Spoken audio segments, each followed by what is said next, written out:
Я прекрасно знал, кем я хочу стать.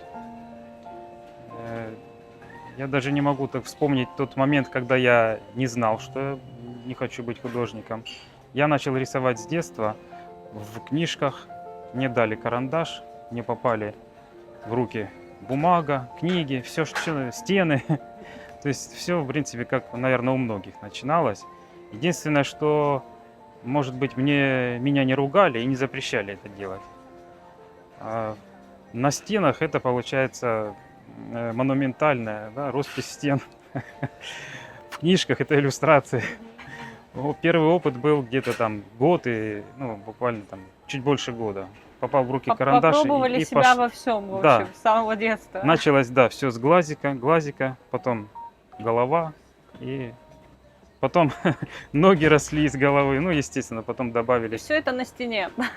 ну, на листах бумаги, на стене, на всем. Руслан, расскажите немного о своем детстве. Вырос здесь. Я себя помню отсюда. Для меня мир начался с Сухума. Вот. Здесь ходил в школу, здесь, ну, здесь все. Художественную школу в том числе. В какую школу вы ходили? В третью школу напротив церкви, которая... После художественной школы вы поступили наверняка еще куда-то. Я поступал в училище художественное. Это было в 92 году. Вот. Ну, вот сами знаете, что было в этом году. И, в общем-то, учился в училище я в Харькове. Училище, потом академия. Ну, собственно, вот весь как цикл вот этих учебных заведений прошел. Вернулись вы не сразу после учебы, и вы жили какое-то время. Да, поскольку там вот эта учеба длилась достаточно длительное время, ну, какие-то там знакомства, друзья, какая-то работа, все это немножко как бы меня придержало, и я не сразу после окончания вернулся сюда. Я приезжал сюда, ну, на какие-то там месяц, там 2 недели, вот в таком плане. Ну, наверное, самые яркие впечатления это вот походы в выставочный зал. Сейчас я вспоминаю, э, впечатление, конечно, неизгладимо оставила выставка Рериха привезли. Отца и сына. Это в каком году было? Не могу вспомнить этот год, когда это было, но я помню, ходил неоднократно туда я пошел, смотрел эти горы, портреты смотрел, ну, сына Святослав. Вот, горы Николая Рериха. Очень сильное впечатление. Но повлияло, наверное, еще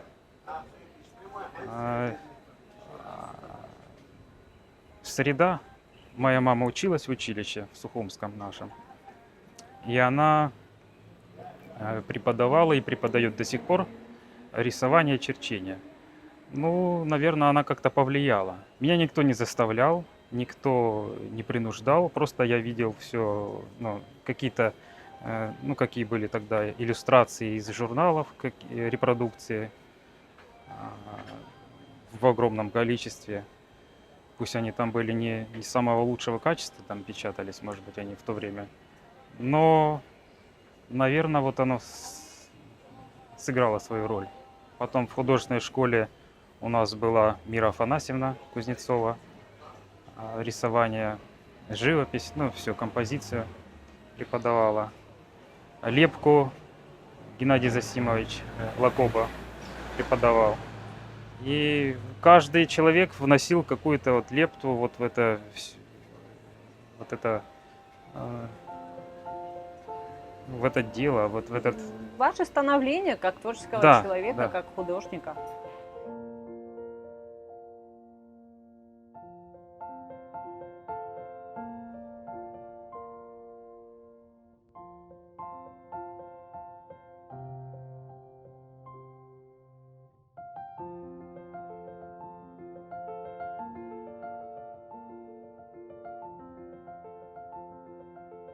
А вы из категории тех художников, которые смело могут назвать себя художниками или как?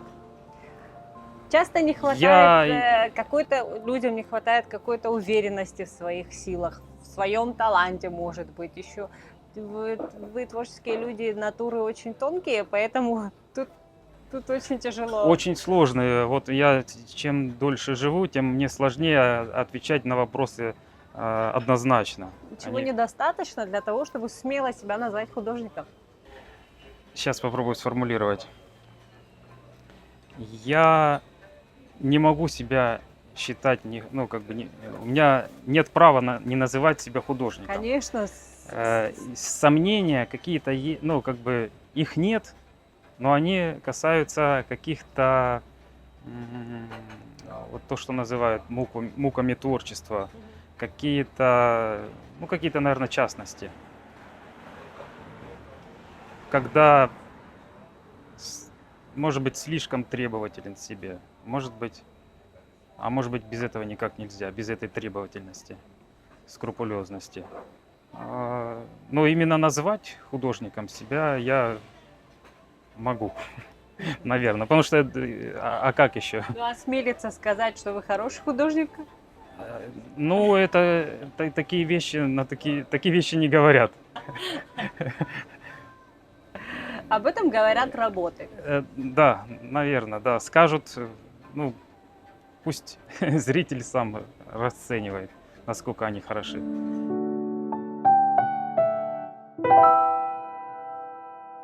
Руслан, любой посетитель ресторана «Леон», конечно же, видел ваши работы здесь. Но, возможно, мало кто знает, что они именно ваши. 100%. Да, поэтому, наверное, самое время показать нашим зрителям.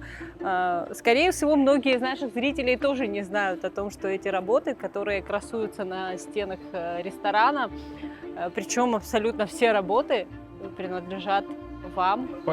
Почти, ну, многие. Ну, фактически, да, насколько мне известно, сейчас Бориса покажете.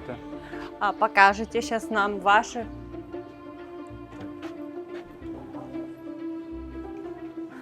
Здравствуйте. Тут, правда, большое количество ваших работ, вот особенно на этой стороне, графические работы ваши. Сколько их получается? Количество я мог бы запомнить, но я такие цифры не запоминаю. Ну, около 15, может быть. Около 15. Да. Ну и самое главное, это вот панно, которое красуется здесь в углу. Ну, можно сказать, практически в центре. Да, на подскажите, виду. пожалуйста, а с чего началось сотрудничество с Леоном изначально? Ну, наверное, это произошло случайно, если вообще случайности существуют. Знакомая соседка, она знала, что я художник, зная, что здесь хотят какую-то работу, оформление, она просто рассказала обо мне, сказала мне, ну и вот как бы мы встретились, и все как-то так пошло-поехало. А с чего началась сама история, с каких работ вы можете нам Графических. показать? Я начал с них. Я думал, идею вот этого панно, она у меня как-то зародилась, эта идея, но не представляет человек о том, что у меня в голове, ему нужно как-то показать, что я могу и как. И я решил сделать, в принципе, стены пустые были. Ну, вы начали не с самого масштабного, я насколько понимаю. Вы решили сначала заявить о себе, показать, да, просто, на что вы гораздо. Показать, убедить, что ли, можно и так сказать, да. И разогреться, как музыканты, да, на разогреве кто-то выступает. Да, на разогреве у вас Да. были графические работы Да, ваши. старый Сухум, и исполнил вот приблизительно как бы в такой монохромной технике. А тематику вы сами придумали, сами Панно. предложили? Нет, имеется в виду работу там старого? Сам предложил. Ну, потому что почему-то вот старый Сухум, наверное, думаю, подошло бы и, в принципе, вроде бы и неплохо.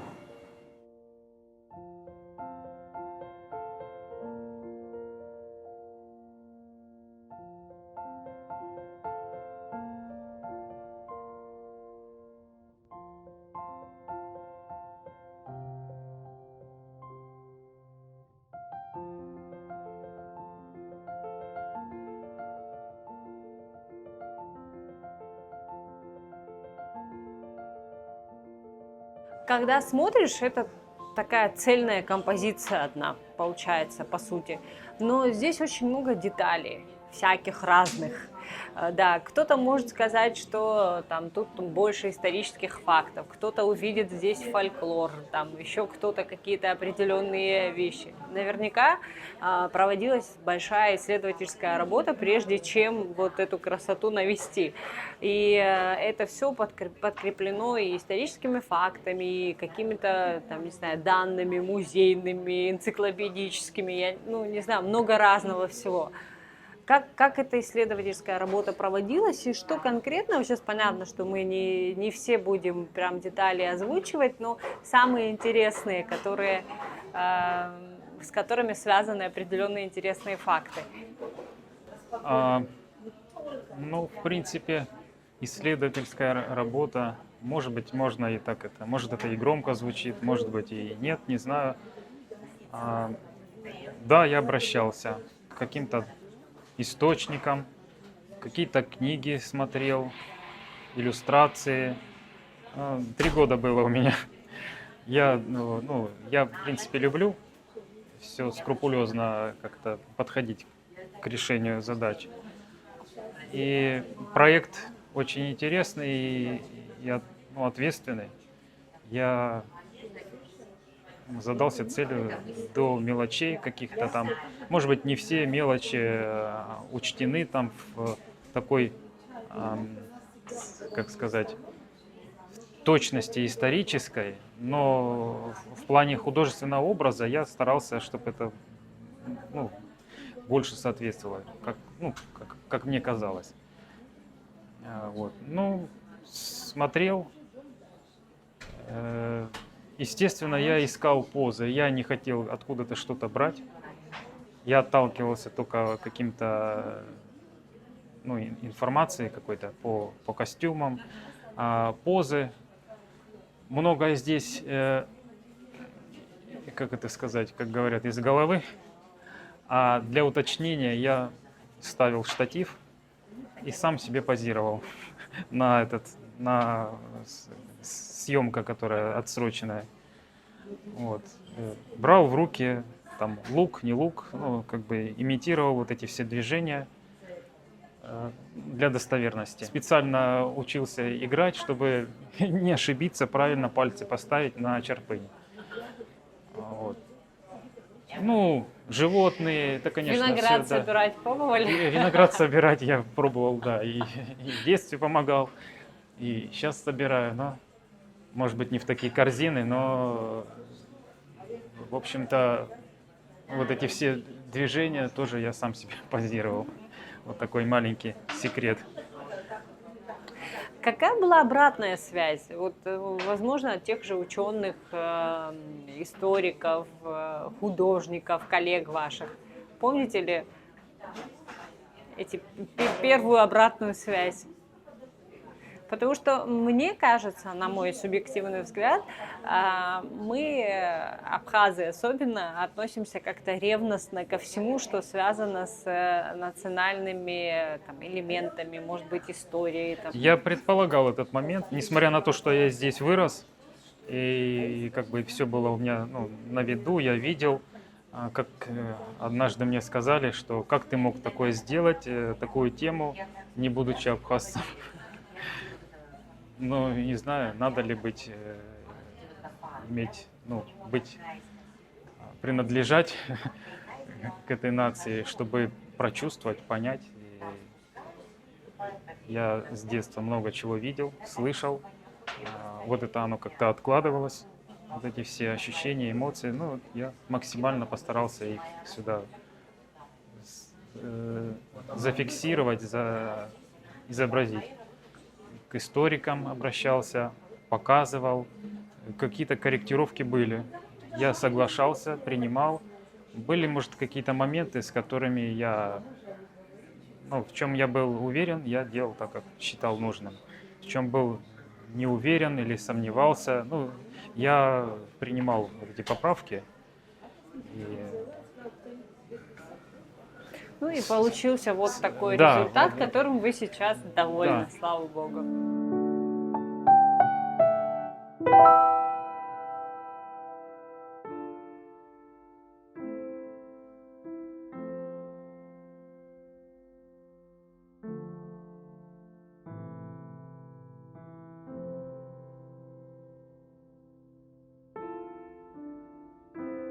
Вокруг нас столько красоты. Мне кажется, просто рай для художников, Да. в принципе, для творческих людей. Да. Насколько вас природа вдохновляет? Насколько вас вдохновляет то, что вокруг вас, то, что видят ваши глаза? Как вот это вот Вдохновление. этот процесс происходит? Вдох обновления, да, вот само слово говорит о том, что это какой-то вдох, что-то получение, да, что-то получаешь новое, вдыхаешь. В принципе, природа наша вдохновляет меня с самого детства. Несмотря на то, что она как-то не меняется, что ли, всегда можно увидеть что-то новое. Это пресытиться невозможно. Какое время года выбираете? Какое время года Любое. является более продуктивным для Более художника? продуктивным. Не знаю, я научился и к холоду приспособился, когда учился в определенный момент тоже. И меня не смущает, допустим, какие-то погодные условия в виде холода, там, дождя. Ко всему можно приспособиться. А время Всё. суток? Художники обычно совы в основном. Совы, может быть, но я люблю и утренний написать. Очень красиво состояние утреннее, оно такое мягкое. Ну, в принципе, и художники, вот эти импрессионисты, они тоже отмечали вот эти, ну, многие художники, они любят не полуденный зной, а вот красочность утра, красоту вот это закатов вечерний, мягкий свет. В принципе, наверное, для фотографии тоже наиболее приемлемый такой период дня. Ну, время года тоже на контрасте вот можно целыми сериями работать. Один и тот же сюжет, например, писать в разное время года. Это очень интересно. Вот как у Хокусая, например, там гора эта. Бывает такое, что вы вот выходите просто отдохнуть, порисовать, пописать на набережную, может быть, в какую-то такую излюбленную часть города. И насколько такие дни продуктивны? Ну, море она всегда притягивала меня. В принципе, какие-то старые здания, эти эвкалипты, пальмы. Ну, в принципе, любой сюжет. Ну, ближе, конечно, к морю.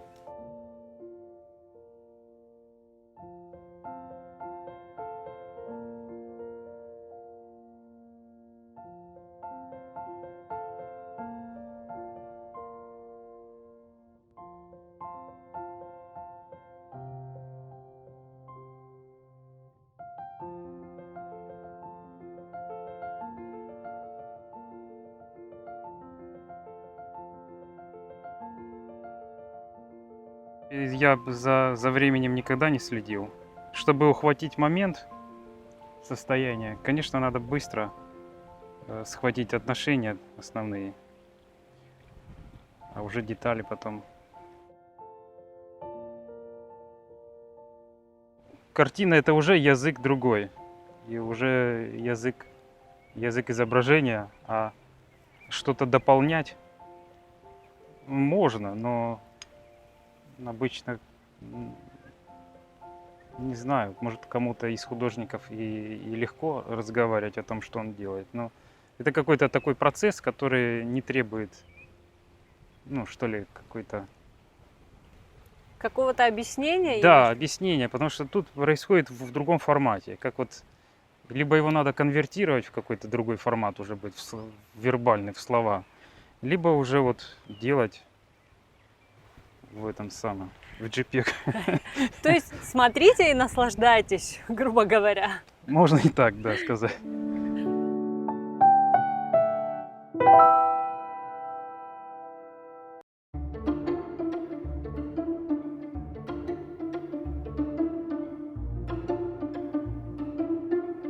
Фотография помогает сэкономить время и сделать какую-то вещь законченную. Ну, если есть какие-то дела, какая-то суета, что-то отвлекает, но хочется что-то зафиксировать. Конечно, это совсем другой формат, ну, изобразительный, понятно, тот же самый изобразительный, но все-таки он другой. Язык немножко другой, какие-то композиционные правила те же, в принципе, но все равно он отличается, и ну, можно как бы утолить жажду любованием каким-то там пейзажем или ну, что-то запечатлеть быстро. Сейчас время так летит быстро, все так ускоренно как-то происходит. Фотография это же не просто суметь нажать на кнопочку. Это нечто большее. Естественно, этому тоже надо учиться. Вы где-нибудь учились этому или как? Я подхожу к этому как художник. Просто я смотрю на кадр, композицию кадра, пятна какие-то. Ну вот и все то, что я знаю о композиции, об изобразительном искусстве, я просто ну, применяю. Я специально не учился каким-то.